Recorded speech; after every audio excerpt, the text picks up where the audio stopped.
Hello everyone, this is Mr. Marr again with Beat Theory. We're going to be talking about our last parameter today as far as our basics of analog synthesis goes, and that is the LFO. You see that LFO right here. So this is the synthesizer I had before. I have it set to a saw wave, and what we're going to do is we're going to use an LFO to change the sound. So LFO stands for low frequency oscillator. Okay? That might sound kind of confusing. The basic idea is that it modulates a sound in a wave. Kind of like how an oscillator makes a wave, but this is not an oscillator that you hear, it's like an oscillator that you feel almost. Like you don't hear the pitch that changes, but it's going to change the sound. So again, best way to understand this, see it and watch it. So that's my basic sawtooth there. I'm going to throw a little visualizer on this just so we get a little bit more information while we are paying attention to how this works. Just think visualizers are helpful when they're available. So I'm going to turn up this LFO. And you're going to see it's making a wave. We've got three possible waves, sine, triangle, and pulse. But let's hear what that does to the volume.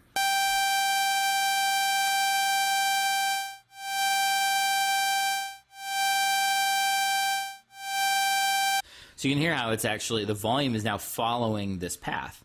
And if I speed that up a little bit,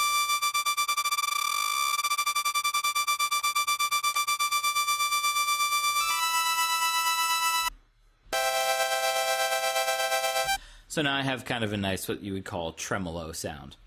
I can also use a triangle wave, just a little bit sharper, and then the pulse wave kind of just goes back and forth. It's not, it doesn't shift between, there's no smoothing between the high and the low. It just kind of goes automatically.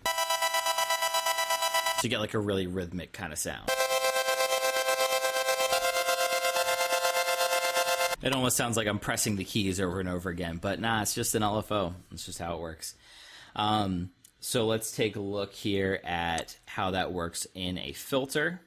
I'm going to turn this all the way off again, so we're just hearing the filter LFO.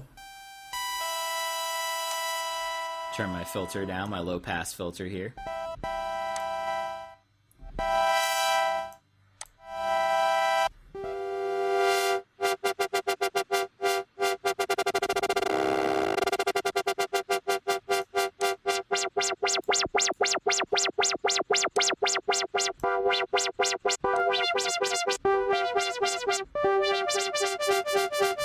So you can hear how that's changing the filter from kind of bright to a little more muted.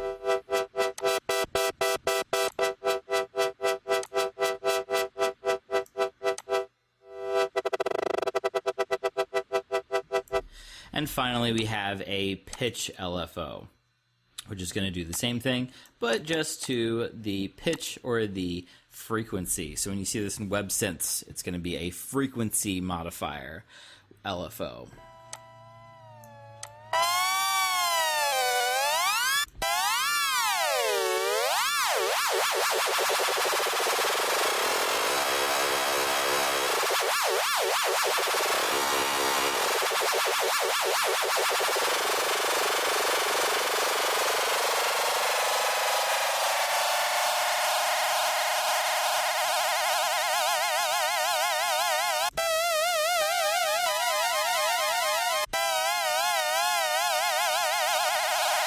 So you can hear, you can make some pretty crazy sounds with a pitch LFO.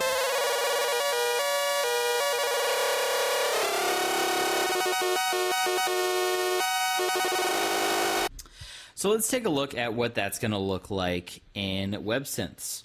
So I'm going to open that up.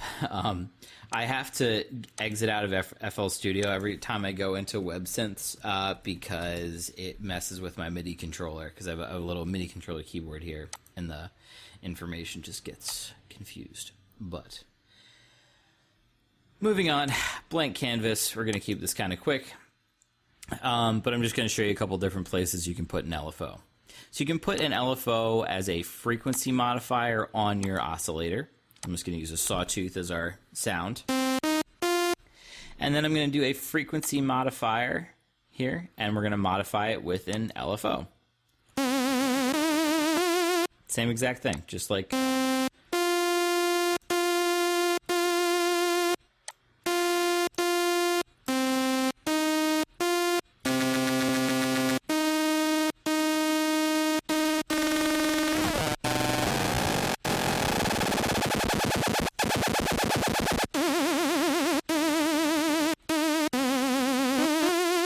That sounds kind of cool.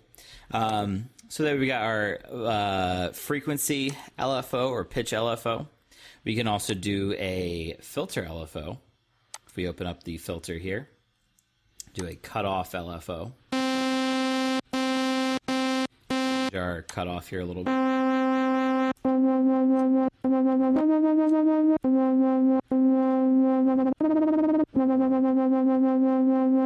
There you go. That's your cutoff LFO. And finally, we're going to do a little amplitude LFO, which we're going to need to use as an amplitude modifier.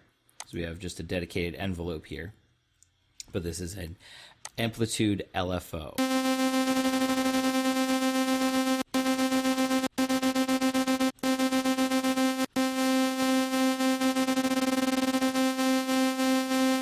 Getting kind of a tremolo effect there. So that is how that all works. Those are the different kind of basic essential parameters of a synthesizer. In our next video, I'm going to give you a chance to just put all that together and just make your own sound, completely up to you. We're also going to learn how to use Chrome audio capture at that point. So I'm going to stop it here, and please let me know if you have any questions. Thanks. See you next time.